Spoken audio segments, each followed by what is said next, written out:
অন্যের ক্ষতি করতে চাইলে নিজের ক্ষতি হবেই। হয়তো ক্ষতির ধরন ও সময় একটু ভিন্ন হবে, তবে ক্ষতি হবেই। কারণ প্রকৃতি তার আপন গতিতে প্রতিশোধ নেয়। মানুষ যদি রাগের ভাষা বুঝত, তাহলে কোনো সম্পর্কই নষ্ট হতো না। জীবন হেরে যায় মৃত্যুর কাছে, সুখ হেরে যায় দুঃখের কাছে, ভালোবাসা হেরে যায় অভিনয়ের কাছে, আর বন্ধুত্ব হেরে যায় অহংকারের কাছে। পোকা আর ধোঁকা দুটি আলাদা হলেও গুণ কিন্তু একই। পোকা ফসলের মাঠ ধ্বংস করে, আর ধোঁকা মানুষের জীবন ধ্বংস করে। যতই দৌড়ান, সময়ের আগে হবে না। যতই চেষ্টা করুন, ভাগ্যে না থাকলে হবে না। মন খারাপ হলে ঘুরতে যাও, তবে কাউকে সঙ্গী বানিয়ে মন খারাপের গল্প শোনাতে যেও না। যাকে তুমি ভরসা করে নিজের মন খারাপের গল্প বলবে, দিন শেষে সে মানুষটাই নতুন করে মন খারাপের কারণ হবে। কষ্ট মানুষকে কাঁদায় না, কাঁদায় তো সুখ, যা ক্ষণিকের জন্য আসে আবার চলে যায়। আপন ভেবে কাউকে মনের সব কথা বলো না। এমন এক সময় আসবে, সে তোমাকে তোমার কথা দিয়েই আঘাত করবে। নীরব থাকা মানে সব কিছু মেনে নেওয়া নয়। কিছু নীরবতা নিজেকে ভালো রাখার জন্যও হয়। ভালো বই আর ভালো মানুষ তাড়াতাড়ি বোঝা যায় না, সেটাকে পড়তে হয়, তবেই ভালো করে বোঝা যায়। জীবনটাও একটা অজানা বইয়ের মতো। পরের পাতায় কী লেখা আছে কেউ জানে না। লোকে কি ভাববে তা ভেবে কিছু করো না। মনে রাখবে, জীবনটা তোমার, লোকের না। মেয়েদের নিজের পায়ে দাঁড়ানো এবং নিজের একটা পরিচয় তৈরি করাটা খুবই জরুরি, যাতে তাকে সারা জীবন অমুকের মেয়ে, অমুকের বউ, অমুকের মা এই পরিচয় নিয়ে বেঁচে থাকতে না হয়।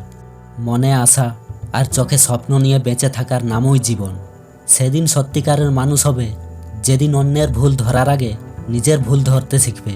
দুটি জিনিসের শেষ সীমা পর্যন্ত পৌঁছানো যায় না। একটি হলো মানুষের সন্তুষ্টি, অপরটি হলো সম্পদের লোভ। সাফল্যের হাততালি দিলে দুটো হাত লাগে, অথচ অসময়ে কাঁধে হাত দিলে একটা হাতেই যথেষ্ট। দায়িত্ব জিনিসটা বড়ই অদ্ভুত। যে পালন করে সে সব সময় দোষী হয়, আর যে এড়িয়ে চলে সে শুধু লম্বা লম্বা জ্ঞান দিয়ে যায়। সবাইকে ভালোবাসাটা ভালো, কিন্তু সবাইকে ভালো ভাবাটা বোকামি। শিক্ষা মানুষের ভদ্রতার পরিচয় বহন করে না, আচরণেই ভদ্রতার পরিচয় দেয়। কখনো খুশির আশা, কখনো দুঃখের নিরাশা, কখনো খুশির রোদ, কখনো দুঃখের ছায়া। কিছু হারিয়ে কিছু পাওয়ার আশা, এটাই মনে হয় জীবনের সঠিক পরিভাষা। হারাইতে দিও না সেই মানুষটাকে, নিজের থেকেও যে বেশি ভালোবাসে তোমাকে। অনুভূতি, ভালোবাসা, মায়া এসব যত কম প্রকাশ করবেন, আঘাত করার সুযোগ মানুষ তত কম পাবে।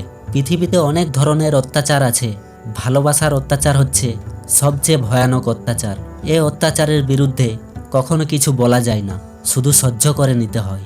যে তোমায় আঘাত করেছে ভুলে যাও, কিন্তু সেই আঘাত থেকে তুমি যা শিক্ষা পেয়েছো তা কখনো ভুলে যেও না।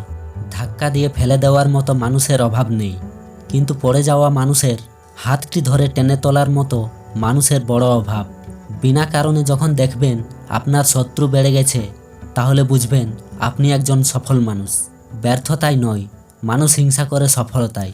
যে হারিয়ে যায় তাকে চেষ্টা করলে তাকে খুঁজে পাওয়া যায়, কিন্তু যে বদলে যায় তাকে শত চেষ্টা করেও আগের জায়গায় ফেরানো যায় না। উপরে উপরে সবাই ভালো দেখায়, কিন্তু ভেতরে ভেতরে সবাই নিজের স্বার্থের দিকেই তাকায়। পুরুষ যদি কালো মেয়েকে ভালোবাসতো, তাহলে নারী কখনো রূপচর্চা করতো না। ভালোবাসা এমন হওয়া উচিত, আপনি যাকে ভালোবাসবেন তার ভালোটাকেও যেমন ভালোবাসবেন, তেমন তার খারাপটাকেও ভালোবাসতে হবে, তবেই হবে সেটা ভালোবাসা। এই পৃথিবীতে সে সবচেয়ে বেশি অসহায়, যে নিজের রাগ, অভিমান, কষ্ট কিছুই কাউকে দেখাতে পারে না। জীবন মোমবাতি নয়, তবুও নিভে যায়। মনটা আয়না নয়, তবুও ভেঙে যায়। স্বপ্নগুলো পাখি নয়, তবুও উড়ে যায়। মানুষ আবহাওয়া নয়, তবুও সময়ের সাথে বদলে যায়। একজন আহত ব্যক্তি তার যন্ত্রণা যত সহজে ভুলে যায়, একজন অপমানিত ব্যক্তি তত সহজে তার অপমান ভুলে না।